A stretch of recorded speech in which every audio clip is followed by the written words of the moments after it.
Hoy hablaremos de Anaxágoras, un pensador griego, de Anaxágoras y sus desventuras. Este muchacho era oriundo de Clasomene, llegó a Atenas allá por el 480 antes de Cristo, en lo mejor de la historia griega. Llegó por invitación de Xantipo, que era el padre de Pericles.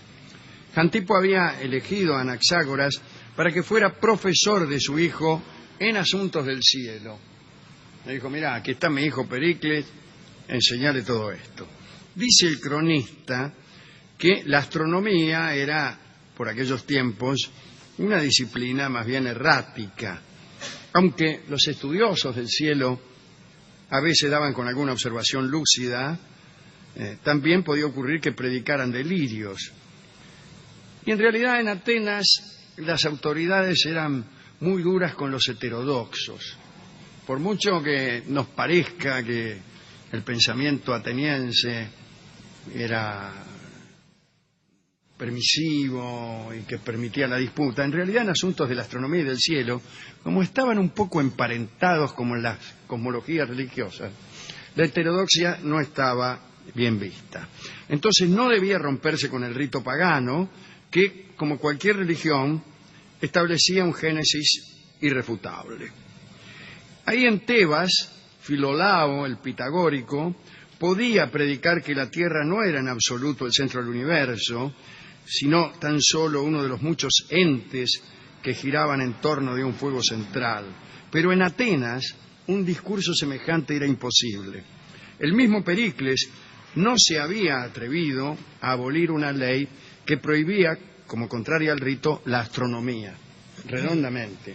La astronomía estaba prohibida. Si vos observabas el cielo, tenías que atenerte a un rigor mítico ya preestablecido.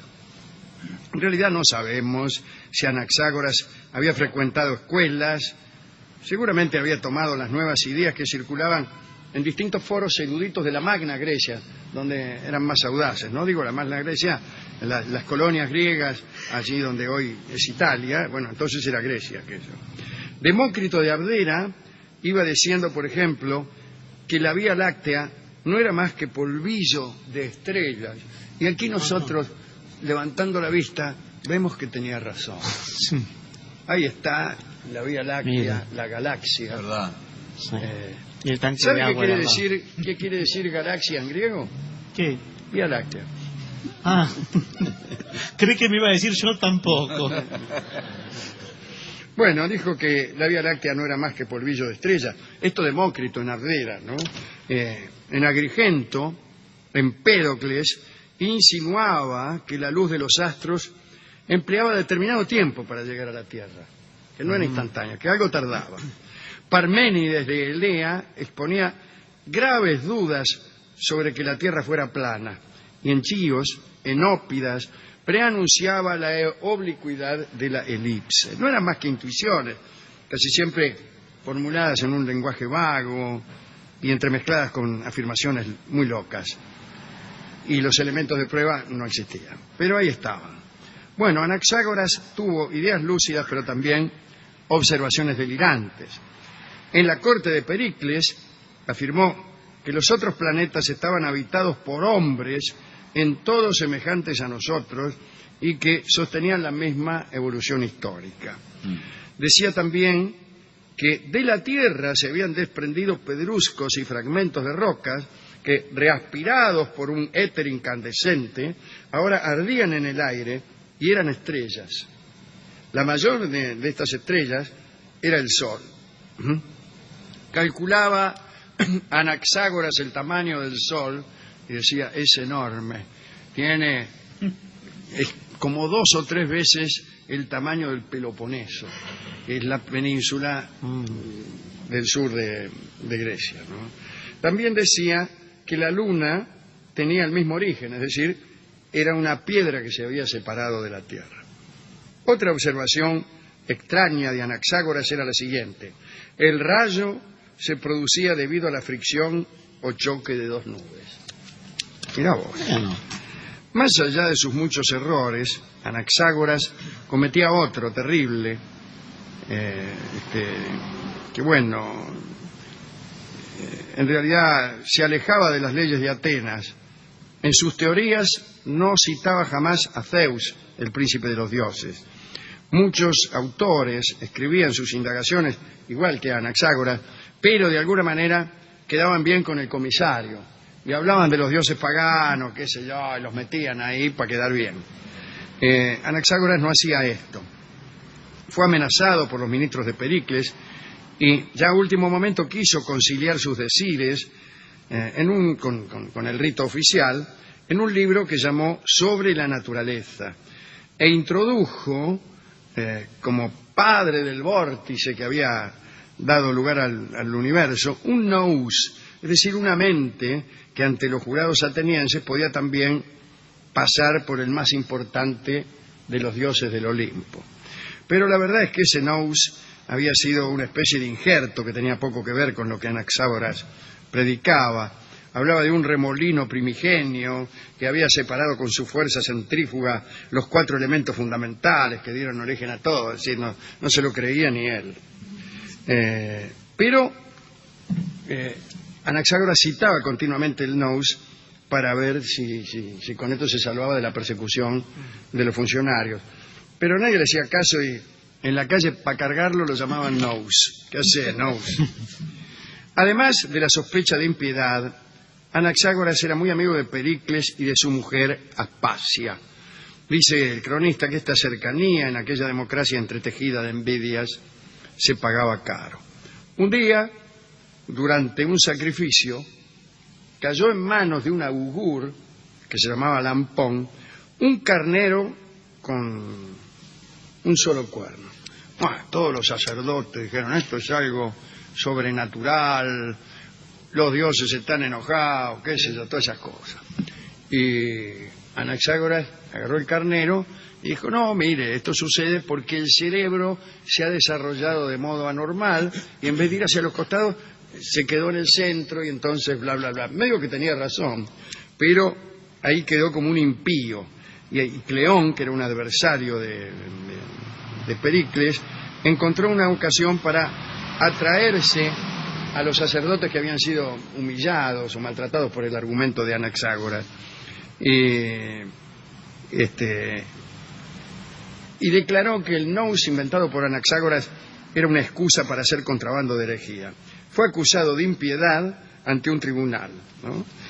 Las copias de su libro fueron destruidas. Pericles lo defendió ante los jueces, lo acusaban de impío, como he dicho, pero no pudo evitar la condena a muerte.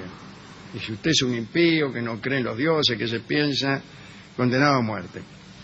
Entonces Pericles diseñó la evasión de Anaxágoras. Se piantó de la cárcel y sus amigos lo llevaron sano y salvo a Lampsaco, donde usted sabe que Grecia no era una nación jurídicamente organizada, sino que estaba dividida en multitud de ciudades-estados. Sí.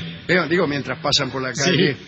El tren de la alegría. Es la radio de la competencia. Señores muy cumbancheros que vienen haciendo sonar sus automóviles.